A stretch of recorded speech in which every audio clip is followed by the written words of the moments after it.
ఆముదాల వలస నియోజకవర్గంలోని కొన్ని ఇసుక ర్యాంపుల్ని రెవెన్యూ మైనింగ్ శాఖ అధికారులు పరిశీలించి తవ్వకాలు నిలిపేశారు. అందుకు ప్రతిగా గారా, నరసన్నపేట మండలాల పరిధిలోని ర్యాంపుల నుంచి ఇసుకను విశాఖ తరలిస్తున్న లారీలపై చర్యలు తీసుకోవాలంటూ మరో వర్గం ఫిర్యాదు చేసిందట. ఆ మేరకు జిల్లా సరిహద్దు చెక్ పోస్టు పైడి భీమవరం వద్ద 28 లారీలను అధికారులు ఆపేసినట్టుగా తెలిసింది.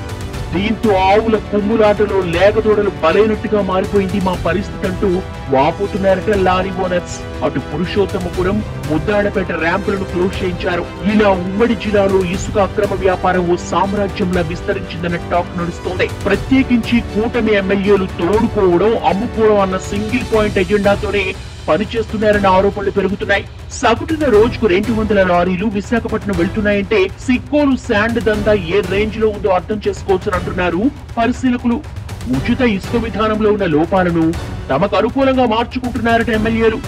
అయితే ఇక్కడ వర్గపోరుతో ఒకరి మీద ఒకరు ఆరోపణలు చేసుకుంటూ పరస్పరం గుట్లు బయట పెట్టేసుకుంటున్నారని కూడా మాట్లాడేసుకుంటున్నాయి రాజకీయ వర్గాలు. ఆముదాల వలస ఎమ్మెల్యే కూర రవికుమార్ 2 నదుల్ని దోచేస్తున్నారంటూ మంత్రి అచ్చెన్నాయుడు వర్గం రగిలిపోతుందట. మంత్రి స్థాయిలో పలుకుబడి ఉపయోగించి తమ ర్యాంపులను మూసేయిస్తున్నారంటూ అచ్చెన్న మీద కూనా వర్గం మండిపడుతున్నట్టుగా సమాచారం. తానేం తక్కువ తినానా అన్నట్టు కూనా రవి వర్గం కూడా అచ్చెన్న సోదరుడు ప్రసాదరావు కనుసన్నల్లో నడుస్తున్న ర్యాంపులు, ఇసుక లారీల సమాచారాన్ని పోలీస్, రెవెన్యూ శాఖలకు ఒప్పందిస్తున్నట్టుగా ప్రచారం జరుగుతోంది.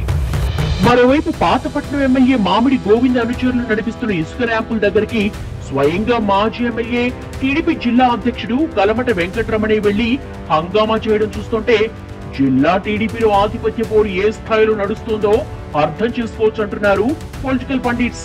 ఇలా ఇసుక దందా కోసం నాయకులు పరస్పరం ఫిర్యాదులు చేసుకుంటూ పార్టీ పరువును బజారుకి ఇడుస్తున్నారంటూ అసహనంగా ఉందట సిక్కోలు టీడీపీ క్యాడర్.